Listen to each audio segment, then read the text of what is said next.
Russia and China have both tested powerful, advanced missile systems capable of taking out targets in outer space, including U.S. satellites.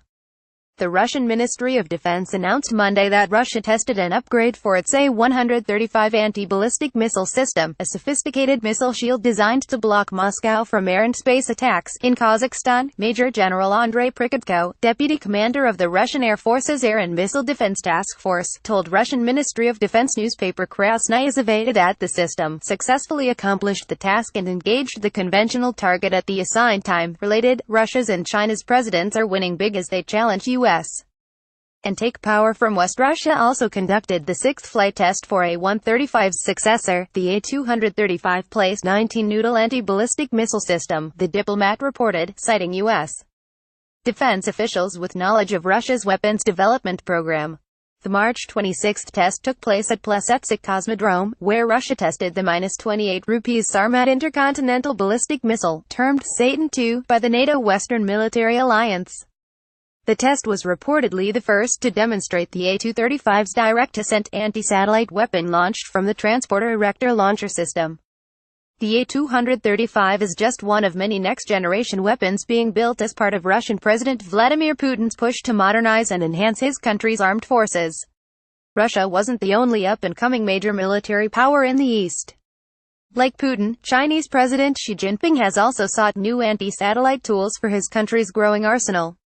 In February, China tested its Dongnan 3 or DN-3 long-range receptor missile by successfully using it to shoot down another missile in space, Popular Science reported. Keep up with this story and more by subscribing now. China reportedly conducted its first such test in 2010, making it only the second country in the world after the U.S. with hit-to-kill capabilities beyond the Earth's atmosphere. As the second and third leading military powers in the world, respectively, Russia and China have sought to narrow the gap between their strength and a more powerful U.S. Putin, who last month won an unprecedented fourth presidential term, and Xi, who also re-elected last month and had his own term limits abolished altogether, have pursued better bilateral relations toward one another.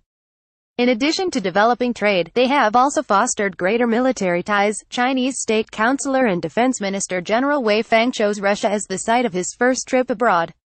Wei said that the China-Russia relationship is the best major countries' relationship in today's world, according to China Military Online. Chinese President Xi Jinping and Russian President Vladimir Putin shake hands before the group photo during the BRICS summit at the Xiamen International Conference and Exhibition Center in Xiamen, southeastern China's Fujian province on September 4, 2017. The two leaders have pursued better bilateral relations to counter the West.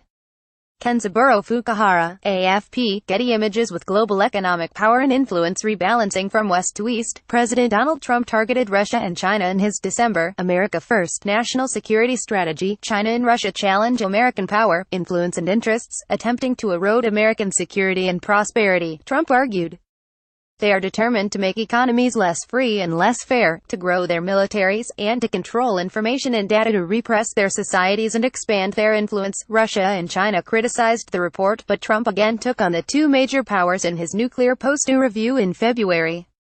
He called for looser restrictions on the use of nuclear force and the development of a smaller, lower-yield tactical nuclear devices that some experts said may increase the chances of a conflict going nuclear. Later that month, National Intelligence Director Dan Coats singled out Russia and China for their anti-satellite development in his 2018 Worldwide Threat Assessment, in which he estimated such weapons would be operational within the next few years. Both Russia and China continue to pursue anti-satellite weapons as a means to reduce U.S. and allied military effectiveness. Russia and China aim to have non-destructive and destructive counter-space weapons available for use during a potential future conflict, Coats said in the report. We assess that if a future conflict were to occur involving Russia or China, either country would justify attacks against U.S. and allied satellites as necessary to offset any perceived U.S. military advantage derived from military, civil, or commercial space systems, he added.